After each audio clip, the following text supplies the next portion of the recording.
എല്ലാവർക്കും നമസ്കാരം. ഇപ്പോൾ ഒരു റേജ് ആയിട്ടുള്ള ഒരു സബ്ജക്റ്റാണ് ഓട്ടോഫജി. 2016 അതിനെക്കുറിച്ചുള്ള റിസർച്ച് നോബൽ സമ്മാനം കിട്ടി എന്ന് പറയുന്നു. ഇപ്പോൾ ഒരുപാട് വീഡിയോകൾ നമുക്ക് കിട്ടുന്നുണ്ട്. ഫാസ്റ്റ് ചെയ്താൽ നമ്മൾ ചെറുപ്പമായിട്ടിരിക്കും എന്നൊക്കെ. അപ്പോൾ ഇതിനെക്കുറിച്ച് കുറച്ച് പറയാമെന്ന് ഓർത്തു. ഇത് നമ്മുടെ ഡയബറ്റിസ് ട്രീറ്റ്മെൻറ്റിനും ഒബീസിറ്റിക്കും നമ്മൾ LCHF ചെയ്യുന്നവർ ഫാസ്റ്റ് ചെയ്യാറുണ്ട്. നമ്മൾ ഇൻ്റർമീഡിയറ്റ് ഫാസ്റ്റിംഗ്, ചിലപ്പോൾ 24 hour ഫാസ്റ്റ്, ചിലർ 3 days ഫാസ്റ്റ്, ചിലർ എന്നെപ്പോലെ 16 hour ഫാസ്റ്റ് ഒക്കെ ചെയ്യാറുണ്ട്. അത് ചെയ്യുമ്പോൾ നമ്മളുടെ വെയിറ്റ് കുറയും, നമ്മൾ ബോഡിയിലെ സ്റ്റോർഡ് ഗ്ലൈക്കജനും സ്റ്റോർഡ് ഫാറ്റും ഒക്കെ ബേൺ ചെയ്ത് പോകും. അങ്ങനെ ബേൺ ചെയ്ത് പോകുമ്പോൾ നമുക്ക് ഇൻസുലിൻ റെസിസ്റ്റൻസ് കുറയും, ഒബീസിറ്റി കുറയും എന്നുള്ളതൊക്കെയാണ് ഇതിൻ്റെ പുറകിലത്തെ ശാസ്ത്രം.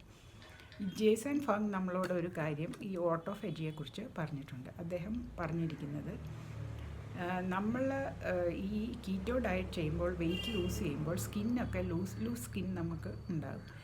എന്നാൽ അത് നമ്മൾ ബേറിയാട്രിക് സർജറി ചെയ്യുന്നത് പോലെ ഇല്ല.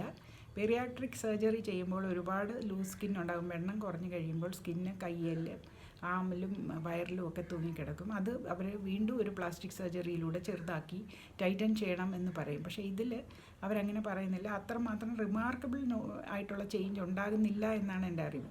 പക്ഷേ ഈ ജേസൺ ഫങ് പറയുന്നത്, നമ്മൾ ഫാസ്റ്റ് ചെയ്യുമ്പോൾ അത് ഈ 16 മണിക്കൂർ കൊണ്ട് കീറ്റോ ഡയറ്റുകാർക്ക് ചിലപ്പോൾ സംഭവിക്കുമായിരിക്കും, എനിക്കറിയത്തില്ല. അല്ലെങ്കിൽ ഈ 24 hours extended fasting 3 days 7 days ഒക്കെ ഫാസ്റ്റ് ചെയ്യുമ്പോൾ നമ്മളുടെ ശരീരം ഭക്ഷണമില്ലാതെ ഇരിക്കും.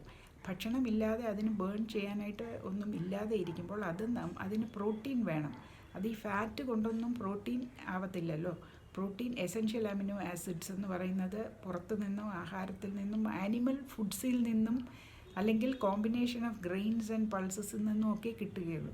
അപ്പോൾ അത് ഇല്ലാതെയൊക്കെ ആകുമ്പോൾ, ഫുഡ് ഇല്ലാതെ ആകുമ്പോൾ ശരീരം തൻ്റെ ശരീരത്തിലുള്ള കോശങ്ങളെ തന്നെ തിന്ന് ജീവൻ നിലനിർത്താൻ ശ്രമിക്കും എന്നാണ്. നമ്മൾ പട്ടിണി കിടന്ന് ചാകുന്ന ലെവലാകണ്ട, എന്നാലും നമ്മളുടെ പല കാര്യങ്ങളും, നമ്മളുടെ റിന്യൂവൽ ഓഫ് ടിഷ്യൂസൊക്കെ എല്ലാ നിമിഷവും നടന്നുകൊണ്ടിരിക്കുന്ന കാര്യങ്ങൾ നടക്കുവാൻ വേണ്ടി ശരീരം അങ്ങനെ ചെയ്യുന്നു എന്നാണ് അദ്ദേഹം പറയുന്നത്.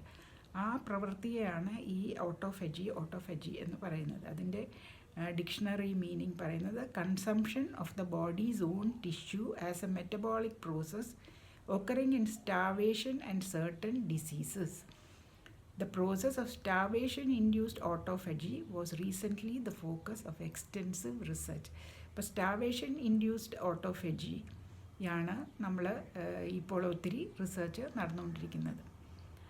വേറെ ഒരു പ്രോസസ്സുണ്ട്, അതിൻ്റെ പേര് അപ്പോപ്റ്റോസിസ് എന്നാണ്. അതാണെങ്കിൽ death of cells which occurs as A normal and controlled part of an organism's growth or development. The death of cells which occurs as a normal and controlled part of an organism's growth or development. നമ്മൾ എന്തായാലും നമ്മളുടെ സ്കിന്നെല്ലാം നമ്മൾക്ക് വിസിബിളായിട്ട് നമ്മളുടെ മരിച്ചു പോകുന്ന cells എന്ന് പറയുന്നത്, നമ്മുടെ ഡെഡ് സ്കിൻ നമ്മളുടെ സ്കിന്നിൻ്റെ പുറത്ത് വരുമ്പോൾ നമ്മൾ എക്സ്ഫോളിയേറ്റ് പറഞ്ഞാൽ അത് റബ് ഓഫ് ചെയ്യുന്നു.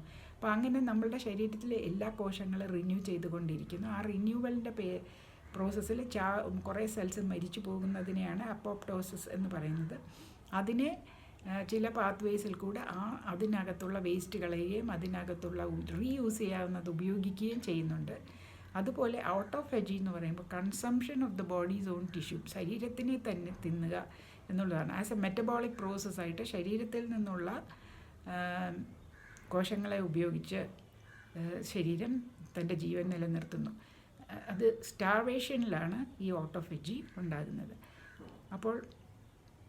ഇപ്പോൾ പറയുന്ന പല കാര്യങ്ങളിൽ, ഒന്ന്, നമ്മളുടെ ദേഹത്തൊക്കെയുള്ള ഫോൾഡ്സൊക്കെ പോകും, റിങ്കിൾസൊക്കെ കുറയും, മരിച്ച സ്കിന്നൊക്കെ മാറും, സൗന്ദര്യം കൂടും എന്നൊക്കെ ചില വീഡിയോസൊക്കെ ചിലർ ഇറക്കുന്നുണ്ട്. പക്ഷേ അതിൻ്റെ ഒന്നും അല്ല ഈ ഓട്ടോഫജിയുടെ മെയിനായിട്ട് ഇപ്പോൾ റിസർച്ച് നടക്കുന്നത്.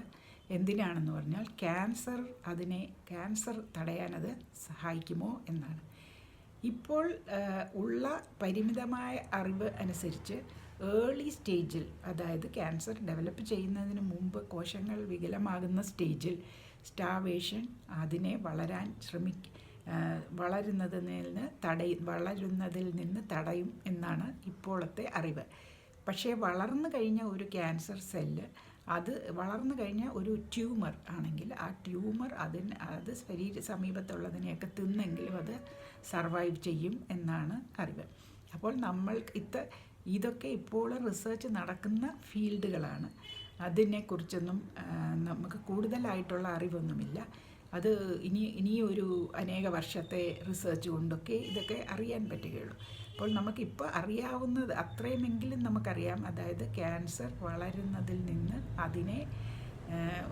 അതിൻ്റെ ഒറിജിനൽ സ്റ്റേജിൽ നിന്ന് തടയുവാൻ സാധിക്കുന്ന ഒരു പ്രോസസ്സാണ് ഓട്ടോഫേജി. ആ ബോഡി അതിനൊന്നും ഇല്ലാതെ വരുമ്പോൾ അത് ഷട്ട് ഡൗൺ ചെയ്യുകയും ഉപയോഗിക്കുകയും ചെയ്യുന്നത് ആവശ്യമില്ല എന്ന് തോന്നുന്ന കാര്യങ്ങളാണ്. അതുകൊണ്ടാണ് സ്കിൻ ഫോൾഡ്സൊക്കെ അത് ഉപയോഗിക്കും എന്ന് പറയുന്നത്. ആവശ്യമില്ലാതെ തൂങ്ങിക്കിടക്കുന്ന തൊലികളും വയസ്സാകുമ്പോൾ ഇതുപോലെയുള്ള റിങ്കിൾസും ഒക്കെ ആയിട്ടിരിക്കുന്ന അത് ടൈറ്റൻ ചെയ്യുന്ന രീതിയിലാകും എന്നൊക്കെയാണ് ചിലരുടെയൊക്കെ നിഗമനം.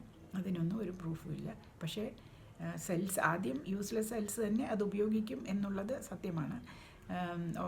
ജേസൺ ഫോങ് പറയുന്നതനുസരിച്ച് ഇൻ്റർമിറ്റൻറ്റ് ഫാസ്റ്റിംഗ് കൂടെ കമ്പൈൻ ചെയ്യുമ്പോൾ കീറ്റോക്കാർക്ക് അവർ സെയിം ലെവൽ ഓഫ് വെയ്റ്റ് 2-3 മാസം കൊണ്ട് ലൂസ് ചെയ്താലും അവർക്ക് നമ്മുടെ ബേറിയാട്രിക് സർജറിക്കാരെ പോലെ ഉള്ള സ്കിൻ ഫോൾസ് ഉണ്ടാകുന്നില്ല എന്നാണ് അദ്ദേഹം പറയുന്നത്. അപ്പോൾ ഇതാണ് നമ്മൾ ഓട്ടോഫേജിയെക്കുറിച്ചുള്ള ഒരു ചെറിയതായിട്ടുള്ള എനിക്ക് മനസ്സിലായ കാര്യം പറയുന്നത്. ഇതിനെക്കുറിച്ച് കൂടുതലായിട്ട് അറിയാവുന്നവർ അതിനെക്കുറിച്ച് പറഞ്ഞു തരുന്നത് എല്ലാവർക്കും ഉപകരിക്കും എന്ന് ഞാൻ കരുതുന്നു. പിന്നീട് നമ്മളുടെ ഉപവാസങ്ങൾ, എല്ലാ റിലിജനിലും ഉപവാസങ്ങളുണ്ട്. ഈ ഉപവാസങ്ങൾ അത് ഒരു സ്റ്റാർവേഷനിലേക്ക് പോകുന്ന ഒരു തരത്തിലുള്ള ഒരു വിധമാണ്. ഇപ്പോൾ ഞങ്ങളുടെ ഉപവാസം എന്ന് പറഞ്ഞാൽ കുറേ നേരം ഒരു 16 മണിക്കൂർ ഭക്ഷണമില്ലാതെ ഇരിക്കുക. അതാണ് നമ്മുടെ ജേസൺ ഫങ്ങിൻ്റെ ഏറ്റവും സിംപ്ലസ്റ്റ് ഇൻ്റർമിറ്റൻറ്റ് ഫാസ്റ്റിംഗ്. അത് നമ്മുടെ ഗ്ലൈക്കോജൻ മുഴുവൻ ബേൺ ചെയ്യും എന്നുള്ളത്. രണ്ടാമത്തെ കാര്യം ഒരു വീഗൻ ഡയറ്റിലേക്ക് പോവുക എന്നുള്ളതാണ്. ഈ വീഗൻ ഡയറ്റിലേക്ക് പോകുമ്പോൾ എന്താണ് സംഭവിക്കുന്നത്? നമ്മൾ ആനിമൽ പ്രോട്ടീൻ ഒന്നും കഴിക്കുന്നില്ല. പിന്നെ അപ്പോൾ നമുക്ക് കംപ്ലീറ്റ് ആയിട്ടുള്ള അമിനോ ആസിഡ്സിൻ്റെ സ്പെക്ട്രം കിട്ടുന്നില്ല. അപ്പോൾ നമുക്ക് എസൻഷ്യൽ അമിനോ ആസിഡ് ഷോർട്ടേജ് എന്തായാലും വരും. നമ്മൾ പയറും കഞ്ഞിയും ആ സമയത്തെല്ലാം കഴിക്കുകയാണെങ്കിൽ അതിൻ്റെ ആ കോമ്പിനേഷൻ നമുക്ക് വേണ്ടുന്ന പ്രോട്ടീൻ തരും. പയറും കഞ്ഞി അല്ലെങ്കിൽ ധാരാളം പരിപ്പ് വർഗ്ഗങ്ങളും ധാന്യങ്ങളും. പക്ഷേ ഇത് രണ്ടും വളരെ മിതമായിട്ട്, ധാന്യം ഒട്ടും പാടില്ല, പരിപ്പ് വർഗ്ഗങ്ങൾ വളരെ മിതമാണ് കീറ്റോ ഡയറ്റിൽ. അപ്പോൾ ഈ വളരെ മിതമായ പരിപ്പ് വർഗ്ഗവും ഇതും വെച്ച് ഫുൾ സ്പെക്ട്രം വീഗനിൽ കിട്ടാൻ വളരെ പ്രയാസമാണ്. സോയാബീൻ ഒഴിച്ച് സോയ ആരും എൻകറേജ് ചെയ്യുന്നില്ല. അതിനകത്തെ ഫൈറ്റോ ഈസ്ട്രജൻ കാരണവും അതിൻ്റെ ജനറ്റിക് മോഡിഫിക്കേഷൻ കാരണവും. അപ്പോൾ അങ്ങനെ നോക്കുമ്പോൾ അതൊരു സ്റ്റാർവേഷൻ ഡയറ്റായിട്ട് തന്നെ വരും. ഒരു സ്റ്റാർവേഷൻ ഡയറ്റ്, ഓൾമോസ്റ്റ് സ്റ്റാർവേഷൻ ഡയറ്റാണ് വീഗൻ ഫാസ്റ്റിംഗ്. അപ്പോൾ വീഗൻ ഫാസ്റ്റിംഗ് കീറ്റോയിൽ ഒരു സ്റ്റാർവേഷൻ ഡയറ്റാകും. കീറ്റോ അല്ലാത്തവർക്ക് സ്റ്റാർവേഷൻ ഡയറ്റ് ആകുകയില്ലെങ്കിലും എന്തായാലും protein deficiency to some extent ഉണ്ടാവുക തന്നെ ചെയ്യും. അപ്പോൾ അവിടെ ഒരു ഓട്ടോഫേജി ഉണ്ടാകുവാനുള്ള ചാൻസ് വളരെ കൂടുതലാണ്. ഞാനിങ്ങനെ ചിന്തിക്കാനൊക്കെ കാരണം, ഞാൻ 7ാം ക്ലാസ്സിൽ പഠിക്കുമ്പോൾ എനിക്ക് തിരുവനന്തപുരത്തെ സൺഡേ സ്കൂളിൻ്റെ ഒരു സമ്മാനം കിട്ടി. ഞാനത് പോയി വാങ്ങിച്ചു പോലും ഇല്ലെങ്കിലും എനിക്കത് വീട്ടിലെത്തിച്ച് കിട്ടി. ആ ഒരു ബുക്കായിരുന്നു നൺ ഓഫ് ദീസ് ഡിസീസസ് എന്നായിരുന്നു ആ ബുക്കിൻ്റെ പേര്. റോയ് മാസ്റ്റേഴ്സ് എന്ന് പറഞ്ഞ ഒരാളാണ്, ഒരു ഡോക്ടറാണ് അത് എഴുതിയിരുന്നത് എന്നാണ് എൻ്റെ ഓർമ്മ. പക്ഷേ ഈ പേരിൽ ഇപ്പോൾ പല ബുക്കുകളും ആമസോണിൽ കാണാം. അപ്പോൾ ഈ അടുത്ത കാലത്തുള്ള ബുക്കുകൾ, പക്ഷേ ഇത് വളരെ പഴയ ബുക്കാണ്. അപ്പോൾ ഈ ബുക്കിൽ പറഞ്ഞിരുന്നത് ഈ സ്ക്രിപ്റ്റേഴ്സിൽ ഫോളോ ചെയ്യാൻ പറഞ്ഞിരിക്കുന്ന കാര്യങ്ങൾ പലതും ഫോളോ ചെയ്താൽ പല ഡിസീസസിനെ പ്രിവെൻറ്റീവായിട്ട് ആക്ട് ചെയ്യും എന്നാണ്. അദ്ദേഹം വളരെ സ്പെസിഫിക് ആയിട്ട് പല ഡിസീസസിൻ്റെ കാര്യം അതിൽ പറഞ്ഞിട്ടുണ്ട്. അത് വായിക്കാനൊരു അവസരം കിട്ടാഞ്ഞതുകൊണ്ട്, ഞാൻ അന്ന് തീരെ ചെറുപ്പമായിരുന്നു, അത് വായിച്ചാൽ മനസ്സിലാകാനുള്ള പ്രായമില്ലായിരുന്നത് കൊണ്ട് അതിൽ ചിലത് മാത്രം എനിക്ക് ആലോചിച്ച് പറയാം. അതിലൊന്നാണ് ഷെൽ ഫിഷ് കഴിക്കരുത്, ചെതുമ്പലില്ലാത്ത മീനുകൾ കഴിക്കരുത്, മത്സ്യം ഞണ്ടൊന്നും കഴിക്കരുത് എന്നുള്ള ഒരു ഇൻസ്ട്രക്ഷൻ. നമുക്കറിയാം ഈ മത്സ്യങ്ങളിൽ നിന്ന് ചില ആളുകൾക്ക് മാരകമായിട്ടുള്ള അലർജി വരും. നമ്മളുടെ ഒരു നടൻ തന്നെ പേരൂർക്കടയിൽ എങ്ങാണ്ട് ഒരു ഹോട്ടലിൽ നിന്ന് കഴിച്ച് ഈ അലർജിക്ക് കഴിഞ്ഞ് അങ്ങേരെ മെഡിക്കൽ കോളേജിൽ കൊണ്ടുപോകുന്നതിന് മുമ്പ് അദ്ദേഹം മരിച്ചുപോയി, ശ്വാസം മുട്ടി എന്ന് നമുക്കറിയാം. അപ്പോൾ അതുപോലെയുള്ള പല ഡിസീസസ് ഉണ്ടാകും. അത് ആർക്കുണ്ടാകുമെന്ന് അറിയാൻ പാടില്ല. അപ്പോൾ ഒരു നൊമാഡിക് ട്രൈബായ ഇസ്രായേൽ, ചിൽഡ്രൻ ഓഫ് ഇസ്രായേലിനെ മോശ മരുഭൂമിയിൽ കൂടെ കൊണ്ടുപോകുമ്പോൾ അവർ വല്ല റിവറിൽ നിന്നോ ഇതിൽ നിന്നോ ഒക്കെ ഷെൽഫിഷ് പോലെയുള്ള കാര്യങ്ങൾ തിന്ന് അലർജി വന്നാൽ അവിടെ കിടന്ന് ചാവുക മാത്രമേ ഫലമുള്ളൂ. പിന്നീട് പറയുന്നത് ഒരു കുഷ്ഠരോഗിയെ ആണെങ്കിൽ എങ്ങനെ ട്രീറ്റ് ചെയ്യണം, കുഷ്ഠം എങ്ങനെ ഡയഗ്നോസ് ചെയ്യണം, പിന്നെ വിസർജ്യങ്ങൾ എങ്ങനെ അതിനെ ഡിസ്പോസ് ചെയ്യണം, പിന്നെ പന്നിയെ വളർത്തരുത്.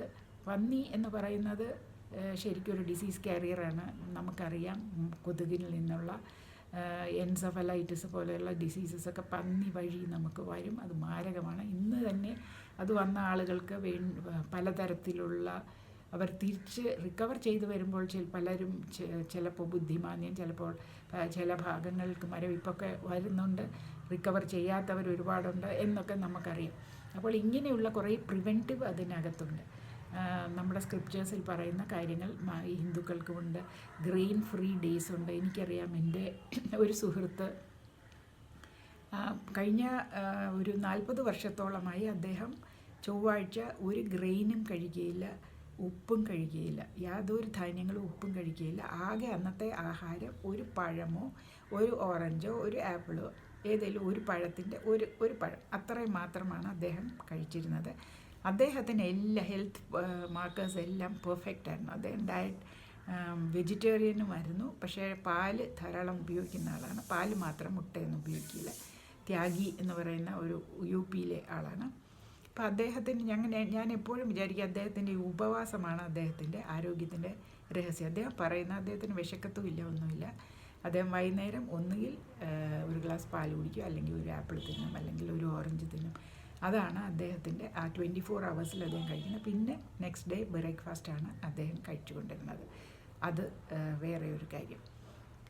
അപ്പോൾ ഈ ഉപവാസം എന്ന് പറയുന്നത് റിലിജനിൽ നമ്മൾക്ക് അത്യന്താപേക്ഷിതമാണ്. കാരണം നമ്മുടെ മനസ്സും നമ്മുടെ ആത്മാവിനെയും പോഷിപ്പിക്കുന്നതാണ്. നമ്മൾ ശരീരത്തിനെ മാത്രം പോഷിപ്പിച്ചാൽ, മനസ്സും ശരീരവും ആത്മാവുമായിരിക്കുന്ന ഒരാളുടെ ശരീരം മാത്രം മുമ്പോട്ട് പോയി മറ്റേതിനെ രണ്ടേയും പുറകോട്ടിടാൻ നമുക്ക് പറ്റുകയില്ല. കാരണം അത് നമ്മുടെ ശരീരത്തിനെ പുറകോട്ട് വലിക്കുക. അല്ലെങ്കിൽ ആത്മാവ് മാത്രം മുമ്പോട്ട് പോയി, അങ്ങനെ നമ്മളെല്ലാം മൂന്നും ഒരേപോലെ നമ്മൾ സംരക്ഷിക്കേണ്ടത് ഒരു സാധാരണ മനുഷ്യൻ്റെ, നമ്മൾ സന്യാസികളൊന്നുമല്ല, സാധാരണ മനുഷ്യൻ്റെ കടമയാണ്.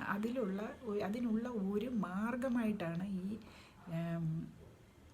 ഈ ഉപവാസങ്ങളും പ്രാർത്ഥനകളും നോമ്പുകളും നമുക്ക് പറഞ്ഞിട്ടുള്ളത്.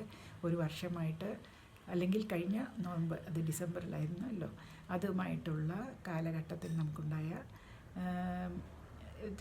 ശാരീരികവും മാനസികവും ആധ്യാത്മികവുമായിട്ടുള്ള വീഴ്ചകളിൽ നിന്നൊക്കെ നമുക്ക് ഒരു ഡീടോക്സിഫിക്കേഷൻ തരുന്നതാണ് എന്നാണ് ഞാൻ വിശ്വസിക്കുന്നത്. എൻ്റെ റിലിജൻ്റെ തിയോളജി ഒന്നും എനിക്ക് അറിഞ്ഞുകൂടാ.